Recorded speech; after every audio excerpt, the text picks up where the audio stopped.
Hello everyone, welcome to educational hikes. So यार, आज हम लोग डिस्कस करेंगे व्हाई एनसीईआरटीज आर इंपॉर्टेंट।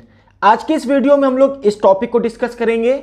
इसके नेक्स्ट पार्ट में हम लोग डिस्कस करेंगे हाउ टू रीड एनसीईआरटीज।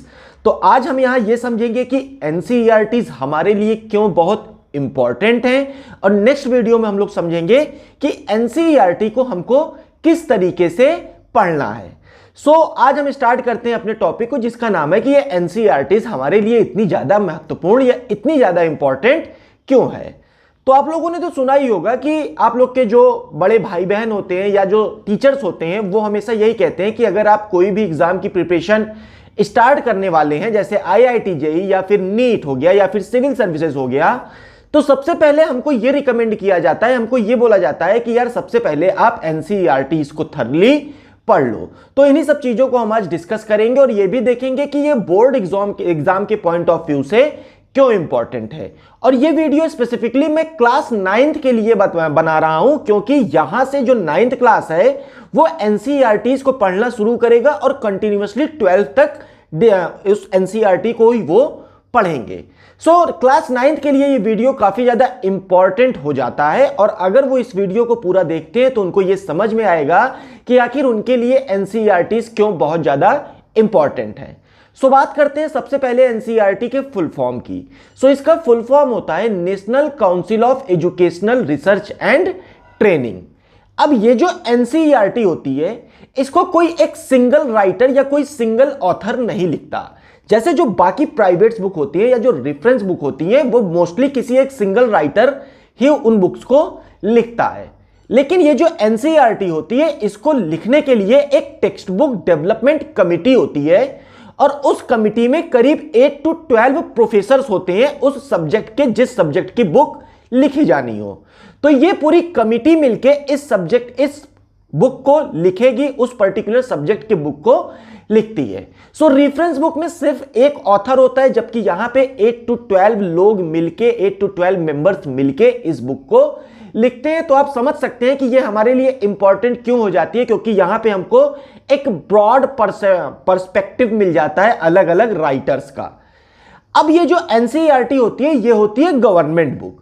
अब गवर्नमेंट बुक हो गई, इसका मतलब यह हुआ कि ये जो एनसीईआरटीज हैं they are the authentic source of information for us. ये गवर्नमेंट बुक है, इसका मतलब हुआ कि इस एनसीईआरटी में जो लिखा है वो क्या है, वो सही है। तो एक तरीके से ये हमारे लिए ऑथेंटिक सोर्स ऑफ इंफॉर्मेशन होती है। इसमें जो भी बातें लिखी होती हैं वो किसी भी तरीके से गलत हो ही नहीं सकती। इसके साथ साथ जो एनसीईआरटीज होती हैं ये होती है गवर्नमेंट बुक, तो इसकी वजह से क्या होता है कि इन बुक्स का प्राइस भी बहुत कम होता है। एनसीईआरटी पढ़ने का एक इंपॉर्टेंस क्या है कि आपको ऑथेंटिक सोर्स ऑफ इंफॉर्मेशन बहुत ही चीप प्राइस पे मिल जाता है।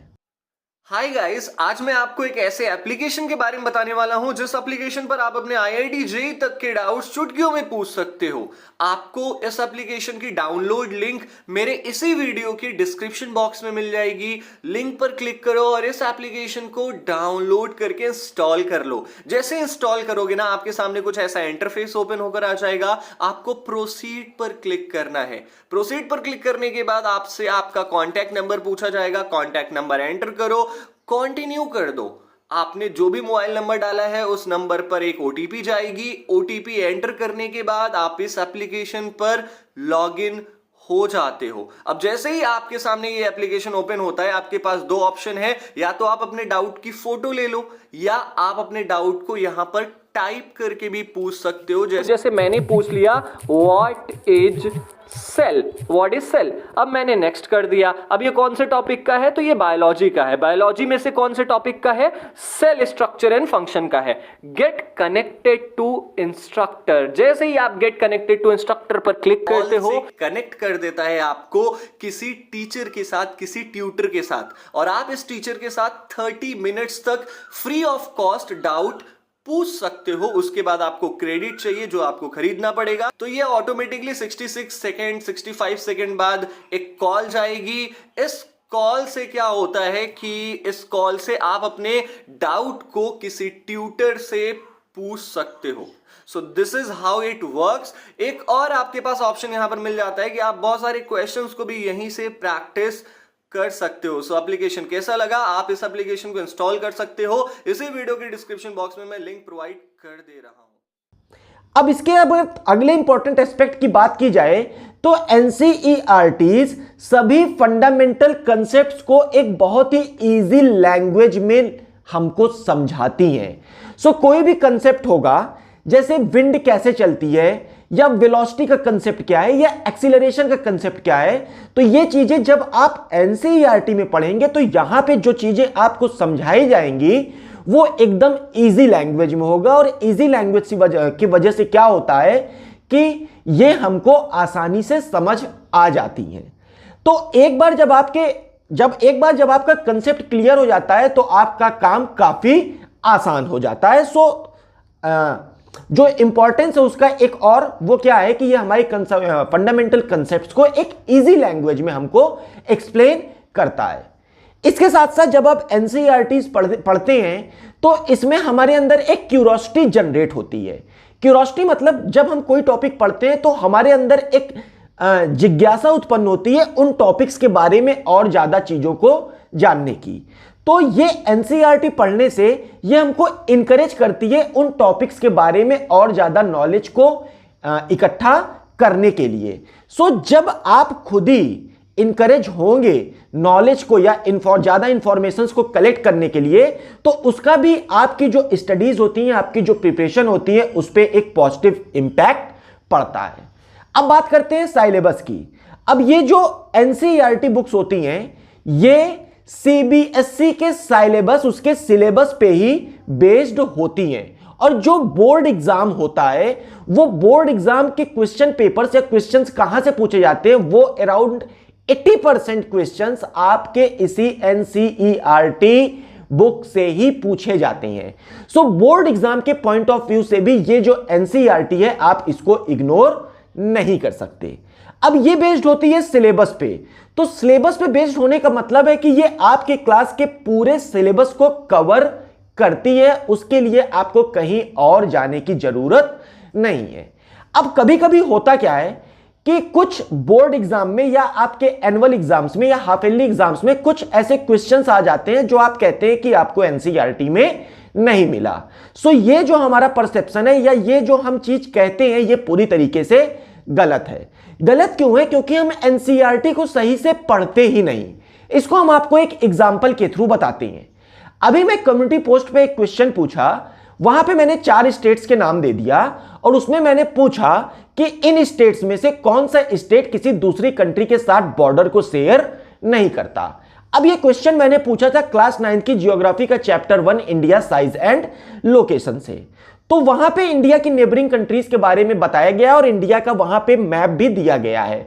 सो आपको क्या करना चाहिए था कि आपको उस मैप को अच्छे से स्टडी करना चाहिए था और स्टडी करने के बाद इसका आंसर देना चाहिए था। लेकिन जब मैं कम्युनिटी पोस्ट पे इसके आंसर्स को देखता हूं या जब वोटिंग को देखता हूं तो मैं ये जान के हैरान रह गया कि अराउंड 60% लोगों ने गलत आंसर दिया था। अब गलत आंसर क्यों दिया? क्योंकि उन्होंने उस मैप की स्टडी नहीं की। सो ये एक एग्जाम्पल था जिसके थ्रू मैं आपको ये बताने की कोशिश किया कि बोर्ड एग्जाम में भी जो भी क्वेश्चंस पूछे जाते हैं या आपके एनुअल एग्जाम्स या यूनिट टेस्ट में जो भी क्वेश्चंस पूछे जाते हैं वो पूछे जाते हैं एनसीईआरटी से ही। लेकिन हम गलती क्या करते हैं कि हम इसके बहुत से इंपॉर्टेंट चीजों को छोड़ देते हैं। जैसे हम फिगर्स को थर्ली स्टडी नहीं करते, हम किसी मैप को थर्ली स्टडी नहीं करते।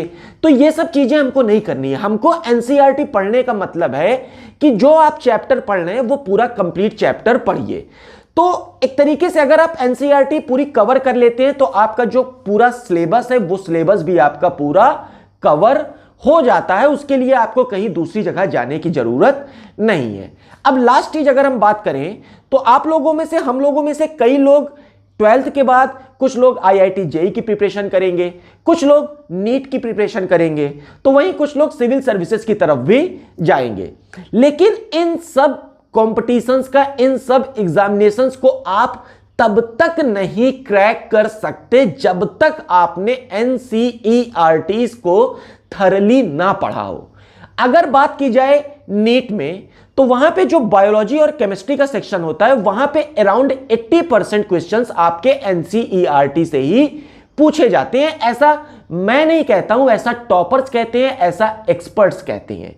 वही बात अगर की जाए आईआईटी जेई की, तो वहां पे जो केमिस्ट्री का पोर्शन होता है वहां पे भी 80% क्वेश्चंस आपके एनसीईआरटी से ही पूछे जाते हैं। और अगर सिविल सर्विसेज की बात की जाए तो उसका एंगल एक अलग हो जाता है। वहां पे तो आप बिना एनसीईआरटी के एग्जाम को क्लियर कर ही नहीं सकते। अब एक इंपॉर्टेंट चीज और मैं जो आपको बताना चाहूंगा कि एनसीईआरटी एक तरीके से आप जितनी बार पढ़ेंगे उतनी बार आपको कुछ ना कुछ नई चीजें सीखने को मिलेगी। सो एनसीईआरटी के साथ क्या है कि एक बार में आप एनसीईआरटी को कवर नहीं कर सकते, लेकिन ये सब चीजें हम हाउ टू रीड एनसीईआरटी वाले टॉपिक में डिस्कस करेंगे। तो ये कुछ इंपॉर्टेंट बातें थी जो एनसीईआरटी के बारे में जिसे मैंने समझा कि आपको बताना जरूरी होगा, तो वो चीजें मैंने आपको शेयर कर दी। अगर ये वीडियो आपको पसंद आएगा तो प्लीज इसको लाइक करना, अपने फ्रेंड्स के साथ शेयर करना, और जो पहली बार इस YouTube प्लेटफॉर्म एजुकेशनल हाइक्स पे विजिट कर रहे हैं वो इसको सब्सक्राइब जरूर करेंगे। वीडियो को खत्म करने से पहले मेरा बस आपसे एक ही रिक्वेस्ट है, एक ही अपील है कि एनसीईआरटी को आप इग्नोर मत करिएगा। इसके नेक्स्ट पार्ट में हम एनसीईआरटी को कैसे पढ़ा जाए उसके बारे में डिस्कस करेंगे। ओके फ्रेंड्स, चलते हैं, बाय बाय।